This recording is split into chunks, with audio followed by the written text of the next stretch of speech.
All right, here it comes, everybody. Here come the Disney classics coming to life. They're on Hollywood Boulevard. Those are the knights, the fearless knights, if you will, who protect Sleeping Beauty's court. You know, that sounds like a terrific job. A guy like me could help them protect Sleeping Beauty. I don't know. How do you get a job like that? What do you think? Well, I would imagine that there'd be a lot of training, wouldn't there? You know what, Joan? I guess you'd have to go to night school. Oh, Reed. All right, Princess Aurora. Look who's there. Well, Princess Aurora is better known, of course, as Sleeping Beauty. And yes. She's from Walt Disney's 1959 classic.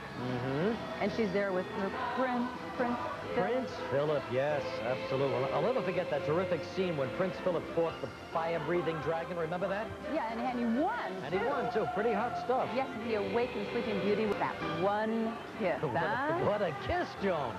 After all, Aurora slept through a pretty noisy battle. You talk about a heavy sleeper. And here we've got another marching band with Major Mike leading the way, right? He's your favorite. I love Major Mike. I really do. He's been a fixture here at Disney for so many years. He's always up. He's always happy. Well, this is the band's 20th anniversary. We've got a lot of anniversaries today. It's their 20th anniversary, and here at the studios, they're performing the role today of Royal Band to herald the arrival of Cinderella, and Mike Davis is also celebrating an anniversary. It's his 10th year of directing the band and managing the musicians. Remember that movie, The Music Man? Yeah. This guy is a real-life music man. Yeah, he really is. Look at him there. And the crowd loves him, too. You know, one time I saw him walking around like that, he didn't even have a band behind him. He was just walking around smiling.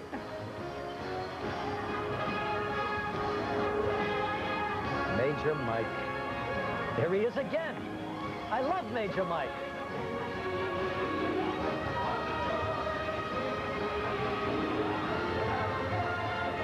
I think the crowd loves him, too. Yeah, they do. They wait for him every year.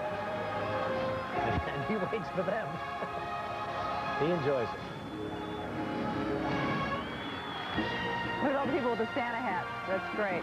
All right, now this is a beautiful sight on Hollywood Boulevard. These are the dancers from the court of Cinderella and Prince Charming, leading the way for the stars of Walt Disney's 1950 animated classic. You know, Joan, I have a confession. Of all the Disney ladies, the one that I had the biggest crush on ever since I was a kid was Cinderella. Now, did you think we didn't know that? The way you act down there on the street for the last 8 years, you've been flirting with Did you Cinderella. notice the way she looked at me, too?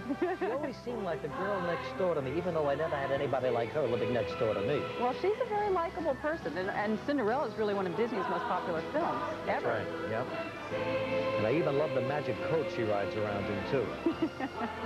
Even though she's become a princess, she still hasn't let it go to her head.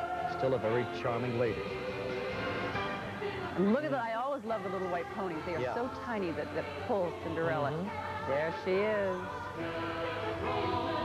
Hi, Cinderella. It's me, Regis. And there's Prince Charming. Oh, the old prince looking better than ever. Cinderella's fairy godmother and Cinderella's mice friends. Those are Susie and Pearlie, you know. Now, how do you know their names? Because nobody ever calls them the Susie and Pearl except you. Well, they told me personally, Reed.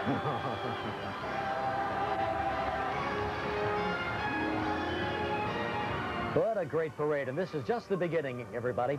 There's a lot more to come now on this magical, and I mean very magical, Christmas morning. Right, Regis, and there's Christmas magic in the air all over Walt Disney World, and there's music in the air. So let's